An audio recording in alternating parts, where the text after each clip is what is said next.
ये सियासी दृश्य है उस बहुप्रतीक्षित मुलाकात का जिसमें मुलायम सिंह और आजम खान के समाजवादी रिश्तों की व्याख्या है जो ट्रेंड कर रही है यूपी की सियासत में, जिसकी राजनीतिक विवेचना हो रही है रामपुर से लेकर लखनऊ वाया कुंदरकी तक।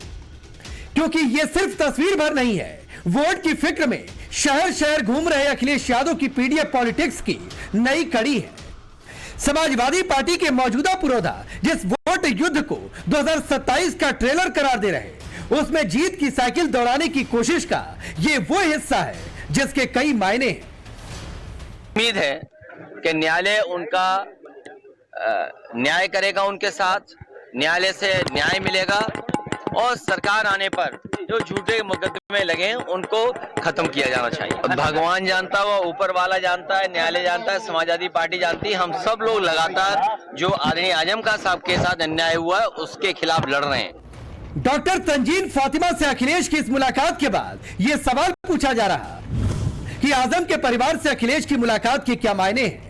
चुनाव के वक्त ही अखिलेश को आजम की याद क्यों आती है? क्या इस मुलाकात का असर उपचुनाव के नतीजों पर पड़ेगा? ये सियासी सवाल इसलिए पूछे जा रहे हैं क्योंकि लंबे अरसे बाद अखिलेश यादव को आजम खान या उनके परिवार की यूं याद आई है। तब लोकसभा का चुनाव था, मार्च की 22 तारीख थी जब आजम खान से मिलने के लिए सीतापुर जेल पहुंचे थे अखिलेश यादव। जेल की चारदीवारी के अंदर दोनों की मुलाकात हुई, बात हुई, चुनाव में अखिलेश को अप्रत्याशित सफलता मिली। अब उपचुनाव के बीच में जब आजम के परिवार से अखिलेश यादव की मुलाकात हुई है तो इसकी 4 वजहें बताई जा रही हैं। मसलन अखिलेश यादव ने फिर से मुस्लिम वोट बैंक पर जोर दिया है। मुस्लिम वोट बैंक को गोलबंद करने के लिए ओवैसी आक्रामक है। मुस्लिम वोट बैंक पर आजाद समाज पार्टी के चंद्रशेखर की भी नजर है और इन सबके बीच योगी आदित्यनाथ ने सीधी सनातनी लकीर खींच रखी है। अखिलेश यादव के लिए मुश्किलें चौतरफा तब हैं जब उन्होंने इस बार उपचुनाव में पीडीए में ए यानी अल्पसंख्यक पर विशेष जोर दिया है। पश्चिमी उत्तर प्रदेश में जहां उपचुनाव हो रहे हैं वहां की मुस्लिम बहुल सीटों पर आजम खान का असर माना जाता है। उसी में एक कुंदरकी सीट भी है। आजम खान और उनके बेटे अब्दुल्ला आजम दोनों जेल में बंद हैं। ओवैसी कई बार आजम खान की तारीफ कर चुके हैं। यही वजह है कि आजम खान के परिवार से मिलकर अखिलेश लोगों के मन में उठ रहे सवालों को खत्म करने के मूड में हैं, क्योंकि ये बार बार कहा जाता रहा है कि आजम खान के मुश्किल वक्त में अखिलेश उन्हें भूल गए। क्योंकि अखिलेश यादव अगले विधानसभा चुनाव से पहले उत्तर प्रदेश के 20% मुसलमानों को सीधा मैसेज देना चाहते हैं।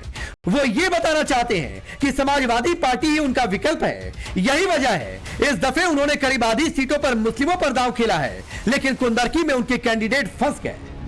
अखिलेश यादव ने मोहम्मद रिजवान को उतारा है तो बीजेपी ने रामवीर सिंह को टिकट दिया है, लेकिन अखिलेश की असली चुनौती एमआईएम, बीएसपी और आजाद समाज पार्टी है, जिनके प्रत्याशी भी गैर हिंदू हैं। कुंदरकी में जब अखिलेश यादव अपनी पार्टी के लिए वोट मांगने गए तब वहीं से उन्होंने आजम खान का जिक्र किया। सरकार ही न्याय दिलाएगी और कोर्ट न्याय दिलाएगा। जो कुछ परेशानियां आ रही हैं, जो रामपुर में भी परेशानी आई है मोहम्मद आजम खान साहब पर, उसकी मदद कोर्ट करेगा या सरकार करेगी, क्योंकि उनको झूठा फंसाने का काम किया है। हम लोग बिल्कुल सरकार के करीब पहुंच रहे हैं। यह जिक्र यूं ही नहीं किया अखिलेश ने। लोकसभा चुनाव में अखिलेश यादव ने एमओआई समीकरण से इतर पीडीए पर जोर दिया। 63 में से सिर्फ 4 मुस्लिम कैंडिडेट को उतारा था। डर था कि कहीं सांप्रदायिक ध्रुवीकरण न हो जाए। लोकसभा चुनाव में समाजवादी पार्टी को अप्रत्याशित जीत दिलाने वाले अखिलेश यादव का आत्मविश्वास अब बढ़ चुका है। इस बार जब उपचुनाव हो रहा है तो उन्होंने 9 में से 4 सीटों पर मुस्लिम कैंडिडेट्स को ही टिकट दिया है। कुंदरकी में रैली करने के बाद अखिलेश यादव सीधे रामपुर के लिए रवाना हुए। पहले आजम खान की जौहर यूनिवर्सिटी गए, फिर डॉक्टर तंजीम फातिमा से मिले। हालांकि अखिलेश जब तक आजम के घर पहुंचते उससे पहले ही आजाद समाज पार्टी के नेता और मुस्लिम वोट बैंक पर नजर रखने वाले चंद्रशेखर हरदोई जेल जाकर अब्दुल्ला आजम से मिला। अब्दुल्ला आजम भाई से मेरे जो रिश्ते हैं वो सियासी नहीं। हम इस लड़ाई को अकेले नहीं छोड़ेंगे, उनको, उस पूरे परिवार को, हमारा परिवार। आज जिस तकलीफ में हमें इस बात का दुख है कि सत्ता में बैठे लोग सत्ता के अहंकार में उनका दमन कर रहे हैं और तमाम लोग इसका तमाशा देख रहे हैं। ये भी इतिहास में लिखा जाएगा कि जब एक परिवार को, जिसने लंबे समय सेवा की उत्तर प्रदेश की, कमजोरों की, मजलूमों की, आज अगर उसको जरूरत है तो सब लोग उनके इस दर्द में शामिल नहीं हो रहे। मुझे इस बात की तकलीफ है। देश की सबसे बड़ी सूबे में सियासी जमीन तलाश रहे चंद्रशेखर अपनी ठौर मिलने के बाद अब पार्टी के विस्तार में जुटे हैं। तो वैसे भी मुस्लिम बहुल 3 सीटों पर अपने कैंडिडेट उतारकर समीकरण को उलझा चुके हैं। इन सबके बीच सत्ताधारी पार्टी के नेता योगी आदित्यनाथ सीधी सनातनी लकीर खींचकर अखिलेश यादव पर प्रहार कर रहे हैं। बटे थे तो अपमान अयोध्या में झेलना पड़ा था, बटे थे तो अपमान काशी में झेलना पड़ा था, बटे थे तो मथुरा में अपमान झेलना पड़ा था, बटे थे तो बहन और बेटियों की इज्जत के साथ खिलवाड़ के रूप में अपमान झेलना पड़ा था, और बटे थे तो कटे थे। और इसीलिए मैं आपसे कहने के लिए आया हूं, एक रहेंगे सेफ रहेंगे, एक रहेंगे नेक रहेंगे। एक तरफ योगी आदित्यनाथ हिंदू वोट बैंक को गोलबंद करने में जुटे हैं, तो दूसरी ओर गैर हिंदू वोट के 4 दावेदार एक साथ खड़े हैं। यही वजह है कि अखिलेश यादव ने अपने सारे सियासी घोड़े खोल दिए, योगी आदित्यनाथ पर जोरदार प्रहार कर रहे हैं। ये दुनिया के इतिहास में कभी ऐसा नारा नहीं आया होगा कि बटोगे तो कटोगे। और ये नारा कहां से लेकर के आए? ये नारा वहीं से अंग्रेजों से सीख करके आए, जिन्होंने कभी कहा था डिवाइड एंड रूल।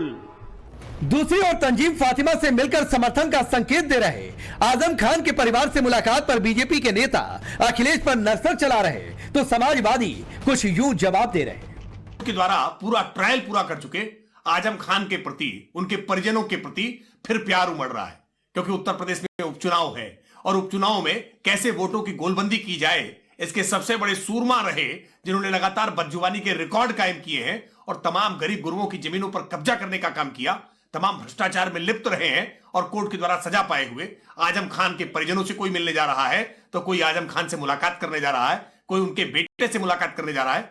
ये वोट के लिए कुछ भी करेंगे। समाजवादी पार्टी पहले दिन से हम अपने बड़ों के लिए लड़ रहे हैं और हर स्तर पर लड़ाई चल रही है। बात सिर्फ चुनाव की नहीं है। माननीय अखिलेश यादव जी आदरणीय आजम साहब को पिता के समान मानते हैं और जो मदद है पार्टी की तरफ से, लीगल मदद है, जिस भी स्तर पर पार्टी हमेशा माननीय आजम खान साहब के साथ थी है, और हम हर उस लड़ाई को जहां पे लड़ने की जरूरत है अखिलेश जी लड़ते थे, लड़ते हैं, लड़ते रहेंगे। बीजेपी और समाजवादी पार्टी जब एक दूसरे को सवालों के चक्रव्यूह में खड़ा कर रहे, तब टाइम्स नाउ नव भारत के रिपोर्टर लोगों के बीच पहुंचे, ये जानने की कोशिश की कि चुनाव के वक्त ही आजम खान की याद अखिलेश यादव को क्यों आती है, क्या इस मुलाकात का कोई असर पड़ेगा। सुनिए जरा लोगों ने क्या कहा। क्या कहेंगे? आजम खान साहब जब से समाजवादी पार्टी फाउंड हुई है तभी से आजम खान साहब का साथ रहा है, सहयोग रहा है, इसीलिए और आदरणीय मुलायम सिंह यादव जी से काफी गहरे संबंध थे उनके। ऐसा नहीं है, समाजवादी पार्टी के नेता को और राष्ट्रीय अध्यक्ष जी को हमेशा याद आती रही है और हमेशा उनके बारे में विचार विमर्श होता रहा है, और जहां तक उनकी मदद का या काम करने का सवाल है, हमेशा समाजवादी पार्टी के नेता उनके लिए खड़े हैं और खड़े रहेंगे। और जहां तक सिर्फ और सिर्फ राष्ट्रीय अध्यक्ष जी का सवाल है, राष्ट्रीय अध्यक्ष जी हमेशा उनके हितैषी रहे हैं और हितैषी रहेंगे। वो फाउंडर मेंबर हैं समाजवादी पार्टी के। उनके साथ गलत हुआ है, गलत हुआ है उनके साथ। क्या कहेंगे आप? गलत हुआ है, क्या चाहते हैं, क्या होना चाहिए? इंसाफ कहाँ हुआ उनके साथ? इंसाफ कहाँ हुआ उनके साथ? अखिलेश जी बार-बार मन से जिक्र कर रहे हैं उनका, लेकिन कहीं ना कहीं दूरी बनाए हुए हैं। अखिलेश जी नहीं, दूरी नहीं, दूरी नहीं।